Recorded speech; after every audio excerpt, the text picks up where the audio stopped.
गोपाळनगर येथील जिल्हा परिषद शाळेच्या इमारतीच्या भिंतींची दुरवस्था प्रशासनाच्या भोंगळ कारभारामुळे पुन्हा एकदा समोर आली आहे। 6 मे रोजी शाळेच्या काही भिंती पडल्याची घटना घडलेली असताना त्यात आणखी भर पडून दिनांक 16 फेब्रुवारी रोजी झालेल्या मुसळधार पावसामुळे शाळेच्या उर्वरित भिंतही कोसळल्या।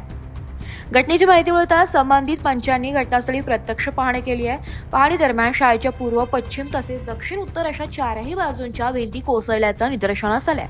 सुमारे 10 फूट उंचीच्या या भिंती मुसळधार पाऊस पाण्याचा योग्य निचरा न होणे आणि देखभाली अभावी पूर्णपणे कोसळल्याचं पंचनाम्यात नमूद करण्यात आलं आहे। विशेष म्हणजे भिंती कोसळण्याच्या वेळी कोणतीही जीवितहानी अथवा दुखापत झाली नाहीये, त्यामुळे मोठा अनर्थ टळलाय।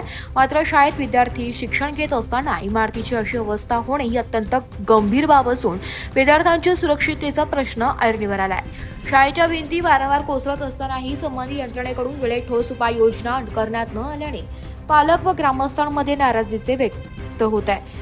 शाळेच्या इमारतीची तातडीने पाहणी करून धोकादायक भाग हटवावा, नवीन संरक्षण भिंत उभाराव्यात आणि भविष्यात अशी दुर्घटना घडू नये यासाठी कायमस्वरूपी उपाययोजना कराव्यात अशी मागणी ग्रामस्थांकडून होत आहे। प्रशासनाच्या दुर्लक्षामुळे एखाद्या दिवशी विद्यार्थ्यांच्या जीवाला धोका निर्माण झाल्यानंतरच यंत्रणा जागी होणार का असा संतप्त सवालही नागरिकांकडून उपस्थित केला जातोय। आज 17 ऑगस्ट 2026 गोपाळनगर बोरीपाडा ह्या परिसरातील ह्या आज गावामध्ये अचानक जास्त पाऊस झाला आणि जास्त पावसामुळं जिल्हा परिषद प्राथमिक शाळा गोपाळनगर बोरीपाडाची इमारत कोसळलेली आहे। जुनी इमारत होती आणि पहिलेच त्याचे पत्रे वगैरे उडलेले होते, त्याचे रिपोर्टिंग सरांनी केलेले होते। त्याचं ही अवस्था आज झालेली आहे पावसामुळं। इथं शेजारी मुलं होते परंतु ते बाजूला असल्यामुळे बचावलेले आहेत। शासनाने ह्या शाळेची दखल घेऊन इथं 7वी पर्यंत शाळा आहे, त्वरित इमारत द्यावी, ह्या शाळेचे ह्या जागेचे पंचनामे करून त्वरित शासन दरबारी रिपोर्टिंग कळवावं आणि शाळा उपलब्ध करून द्यावी मुलांना, अशा पद्धतीची मागणी ग्रामस्थांकडून करण्यात येत आहे। आज आपण इथं जे पाहतोय आम्ही गोपाळनगर बोरीपाडा सुरगाणा तालुक्यातील ही जिल्हा परिषद शाळा आहे, इथं आलोय भेट देण्यासाठी।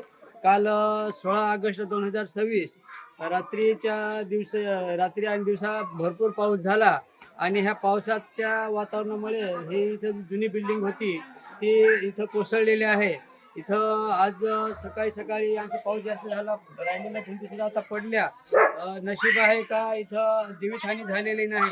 इथं जर जीवितहानी झाली असती तर खूप मोठं राड उठलं असतं, परंतु ह्या जुन्या बिल्डिंगा शासनाने त्वरित याची शहानिशा पंचनामे करावे आणि नवीन इमारती मंजूर करून शाळेला त्या सुरगाणा तालुक्यामध्ये मोठ्या प्रमाणात द्याव्या। बऱ्याचशा शाळेमध्ये इमारती ह्या कोसळलेल्या आहेत, काही जुन्या झालेल्या आहेत, जीर्ण झालेल्या आहेत आणि त्यांच्यापासून मुलांना धोका सुद्धा आहे। आम्ही वेळोवेळी पंचायत समिती सुरगाणा, शिक्षण विभाग, जिल्हा परिषद नाशिक यांना कळवलेलं आहे का ज्या हे पंचायत समितीच्या माध्यमात जिल्हा परिषद शाळा येतात त्या शाळेची पाहणी करून आणि त्या जुन्या झालेल्या शाळा त्वरित द्याव्या। आज इथं ह्या गोपाळनगर बोरीपाडा जिल्हा परिषद शाळेमध्ये 7वी पर्यंत शाळा आहे, पटसंख्या जास्त आहे परंतु इथं वर्ग खोल्या नाही। हे शाळा जुनेच पत्रे उडून पावसाने घेतलेले होते, त्याचे पंचनामे झालेले होते परंतु अद्याप पावती मंजूर झालेली नाही। हे साफ शासनाचं जिल्हा परिषदेचं दुर्लक्ष आहे आणि अधिकाऱ्यांनी सुद्धा याच्याने जातीने लक्ष घालावं। मागच्या वेळेस गट शिक्षण अधिकारी आपल्या देशमुख मॅडम यांनी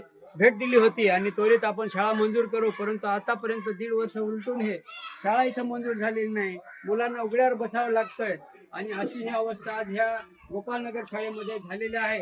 तरी येथून पुढे सुद्धा आम्ही शासनाला एक निवेदन देतो, गावकऱ्यांच्या गावकऱ्यांच्या मागणीनुसार सांगतो का परत ह्या 2 महिन्यामध्ये गोपाळनगर बोरीपाडा शाळा मंजूर करून इथं नवीन इमारत द्यावी आणि मुलांना योग्य ते शिक्षण द्यावं।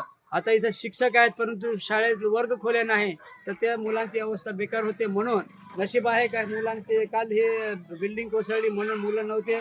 आज सकाळी ही भिंत इकडे समोर दिसते ही पडलेली आहे। इथं जर मुलं राहिले असते तर जीवितहानी झाली असती, ती झालेली नाही नशिबाने। तरी शासनाने वेळेवर जागे व्हावे आणि नवीन इमारती द्याव्या, नवीन वर्ग खोल्या द्याव्या अशी मी मागणी आपल्या DYFIच्या वतीने शासनाकडे करीत आहे।